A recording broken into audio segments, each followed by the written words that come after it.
Olá! Hoje a gente vai mergulhar num capítulo final e bem comovente da vida de Moisés, um dos líderes mais incríveis da história. E a nossa fonte é o livro de Deuteronômio. Parem para pensar um pouco. 40 anos. 40 anos de caminhada, de dificuldades, de muita esperança. A jornada estava ali, no finzinho. O destino, que parecia tão longe, agora dava para ver com os próprios olhos. A ansiedade devia ser, nossa, algo enorme. E essa é a grande pergunta que fica, né? O paradoxo que define o fim da vida dele. Pois bem, vamos fundo nisso para entender essa história que é fascinante demais.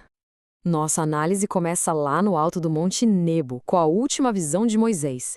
É um momento de tirar o fôlego, sabe? Grandioso e, ao mesmo tempo, com um toque de melancolia. O ponto aqui é que essa não foi uma subida qualquer. Era um encontro divino, com hora e lugar marcados. O propósito era muito solene. Era o último compromisso de Moisés aqui na terra. O que Moisés viu lá de cima não foi uma vista comum. O texto fala de uma revelação sobrenatural. De um único ponto ele conseguiu enxergar a totalidade da promessa que o povo dele ia herdar. Foi uma visão panorâmica que, no fundo, confirmava a longa jornada, afinal, não tinha sido em vão. E isso nos traz direto para o coração do conflito. A promessa foi cumprida para o povo, mas o líder que os guiou até ali, ele foi barrado na porta. Vamos entender o porquê.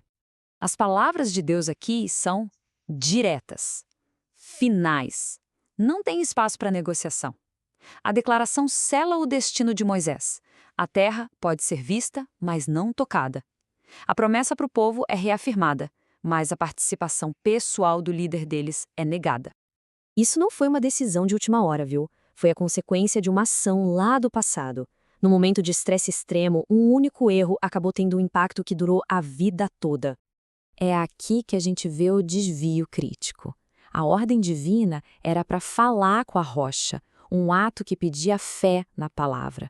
Mas em vez disso, Moisés agiu com raiva, com impaciência e bateu na rocha. Ali, na frente de todo mundo, essa atitude deu a entender que ele, e não Deus, estava provendo a água. Ele falhou em honrar o Senhor naquele momento. Agora, vamos falar sobre as circunstâncias da morte e do sepultamento de Moisés, que são tão extraordinárias quanto a vida que ele teve. Moisés chegou ao fim da jornada com 120 anos. Uma vida longa, marcada por um serviço que nunca parou. Mas a idade, por si só, não conta a história toda da vitalidade dele. Pensem só no que isso significa. Aos 120 anos, ele tinha a força e a clareza de um homem muito, mas muito mais jovem. Era uma vitalidade sobrenatural, um testamento da jornada única que ele teve com Deus. Ele morre com um título muito especial, Servo do Senhor. No texto original, essa expressão não significa só obediência. Ela fala de um ministério de fidelidade, de compaixão, de um cuidado incansável pelo seu povo. Essa é, talvez, a maior honra de todas. Nenhum ser humano o enterrou. O próprio Deus cuidou do sepultamento do seu servo. É um detalhe que não tem paralelo na história. E o mistério continua. Por milênios, o lugar do seu descanso final permaneceu desconhecido. Um segredo guardado pelo divino. Isso só aumenta a aura de reverência e admiração. Existe uma razão teológica e muito prática para esse segredo todo. Ao esconder o túmulo, Deus garantiu que a lealdade do povo ficasse focada nele e não em relíquias ou locais sagrados ligados a um homem, por mais grandioso que ele fosse. Com a morte de Moisés, a nação não ficou perdida. A liderança foi transferida de uma forma bem ordenada e, claro, divinamente planejada.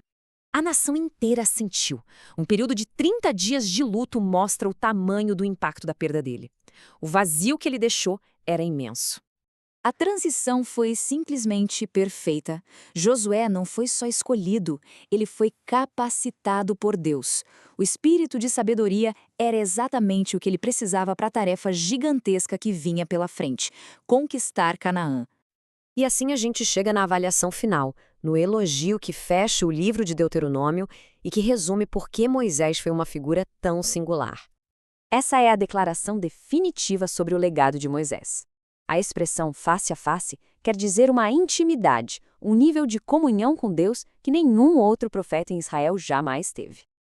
Foi por causa dessa relação única que ele recebeu a lei e conseguiu guiar a nação.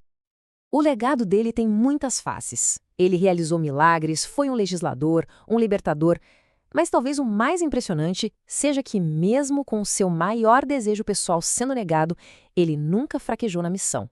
O foco dele sempre, sempre foi o povo e a vontade de Deus. E é com essa reflexão que a gente fica, né? A vida de Moisés nos desafia a pensar sobre legado, sobre propósito, sobre fidelidade. No fim das contas, o sucesso dele não foi definido por ter pisado naquela terra. O sucesso dele foi ter caminhado com Deus até o fim.